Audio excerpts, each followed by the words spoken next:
अनियंत्रित वाहनों और व्यावसायिक प्रस्थानों में घरेलू गैस सिलेंडर के इस्तेमाल पे लगे रोक। आपको बता दें, ग्राहक दक्षता कल्याण फाउंडेशन ने अनियंत्रित वाहनों और व्यावसायिक प्रस्थानों में घरेलू ईंधन गैस सिलेंडरों के इस्तेमाल पर तत्काल प्रभाव से रोक लगाने के लिए सरकार से मांग की है।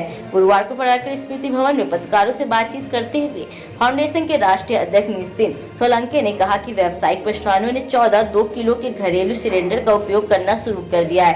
कई जगह तो सीधे 19 किलो के व्यावसायिक सिलेंडरों में 14 2 किलो के घरेलू सिलेंडरों की गैस पलटी जा रही है। इतना ही नहीं, वाहनों में भी अब घरेलू सिलेंडर का इस्तेमाल हो रहा है, जो एक गंभीर समस्या है। सिलेंडरों के अवैध उपयोग से विस्फोट होने की संभावना रहती है। इससे जनधन की भी हानि हो सकती है।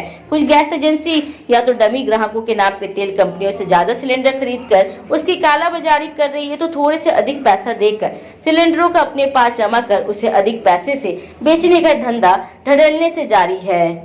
आज हम घरेलू गैस सिलेंडर के उपलक्ष्य में जन जागृति अभियान के अंतर्गत हमारे एनजीओ बीते कई वर्षों से काम कर रहा है और हमें सफलता भी मिली है। और ये जो घरेलू गैस सिलेंडर का सिर्फ घर में यूज होना चाहिए, इस्तेमाल होना चाहिए, ये ना कि व्यावसायिक प्रतिष्ठानों पे कमर्शियल जगह पे नहीं होना चाहिए। अभी हमको बहुत जगह देखने ऐसा मिल रहा है कि कमर्शियल जगह पे ये इस्तेमाल हो रहा है और ये अवैध है, ये नहीं होना चाहिए। क्योंकि जो डोमेस्टिक सिलेंडर पे 5% का जीएसटी होता है और कमर्शियल पे 18% का। अगर आप देखेंगे तो 13% का सरकार को राजस्व का जीएसटी का नुकसान हो रहा है। और अभी सर आपने देखा आदमपुर बाजार में जो अभी ब्लास्ट हुआ है कोयला बाजार आदमपुर में, तो वहां पर 2 बच्चों की जानें भी गई है। तो ये जो कमर्शियल सिलेंडर से व्यावसायिक सिलेंडर से कमर्शियल सिलेंडर में, मतलब व्यावसायिक सिलेंडर में भरा जा रहा था डोमेस्टिक सिलेंडर से, तो ये करते टाइम ही ब्लास्ट हुआ है और ये ऐसा ब्लास्ट नहीं होना चाहिए। हाँ, तो उसमें 2 बच्चों की जान गई है, उसी को ब्लास्ट बोलेंगे सर। जब अगर आप कर रहे हैं डाइवर्जन जो होता है डोमेस्टिक से कमर्शियल में, तो वो करते टाइम ही आग लगा है। ठीक है, तो ऐसा हमने देखा है यहाँ पर। और इसके पहले भी हमने यहाँ के जो प्रशासन है, जो जिला रसद अधिकारी है, आपूर्ति अधिकारी डीएसओ उमेश चंद्र मिश्रा जी, उनको पत्र द्वारा कई बार अवगत करवाया है। हमारे जो अक्षय जी मिश्रा है, बार बार जाकर उनसे फॉलोअप लेते हैं, उनको संज्ञान में लाते हैं सारी चीजें। एक चीज देखा जाए कि जो गैस की जो बिक्री है वो एजेंसी पे होनी चाहिए जी, लेकिन भारी मात्रा में जिन्होंने जो लोग गैस सिलेंडर ले लेते हैं उसके बाद रिफिलिंग का कार्य करते हैं, कहीं ना कहीं उसमें एजेंसी भी इन्वॉल्व है। हाँ, जो तेल कंपनी है, सरकारी तेल कंपनी है, आईओसीएल, बीपीसीएल, एचपीसीएल, ये इनका भी जो एसेंशियल एक्ट होता है 1955 में सेक्शन 3 एंड 7 के अंतर्गत उनको भी कार्रवाई का आदेश होता है।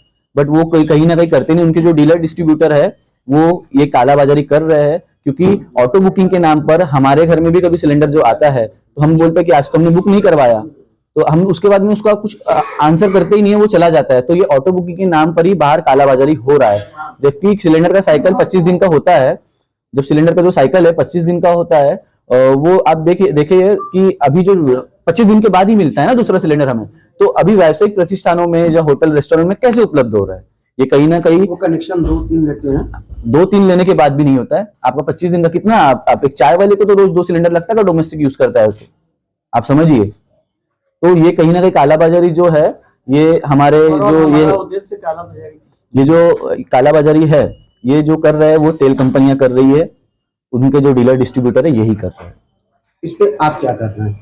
इस पे हम जन जागृति कर रहे हैं, प्रशासन को जगा रहे हैं, समय समय पे हम उनको पत्र द्वारा समझा रहे हैं ये है वो है, तो वो अभी तक उन्होंने उतना ध्यान नहीं दिया। इसलिए आज हमको यहाँ पर प्रेस कॉन्फ्रेंस लेना पड़ा। बाबा विश्वनाथ की ये नगरी है, यहाँ ऐसे अवैध तरीके से काम नहीं होना चाहिए, यही हम आपसे गुजारिश करते हैं। तो क्या लगता है कि आप एक जन जागृति से हैं और एक प्रेस कॉन्फ्रेंस करने से इसमें जन जागृति आ जाएगी लोगों तक? तो ठोस कार्रवाई क्या आप कर रहे हैं?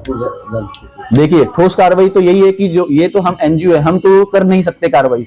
ये जो है जिला प्रशासन के अंडर में ही आता है, पुलिस प्रशासन, जिला प्रशासन और तेल कंपनियों के जो सेल्स अधिकारी है, बिक्री अधिकारी, आईओसीएल, बीपीसीएल, एचपीसीएल के, ये इनके अंडर में ही कार्रवाई के लिए आता है। और हम उनको समय समय अवगत करवाते रहते हैं कि पत्र द्वारा यहाँ हो रहा है। ऐसे ही नहीं कि हम हवा में बात करें कि वाराणसी जिले में हो रहा है, कहाँ हो रहा है, ये हम भी इसका भी हम प्रूफ दे रहे हैं उनको। तो उन्होंने संज्ञान लेके डायरेक्ट कार्रवाई करनी चाहिए।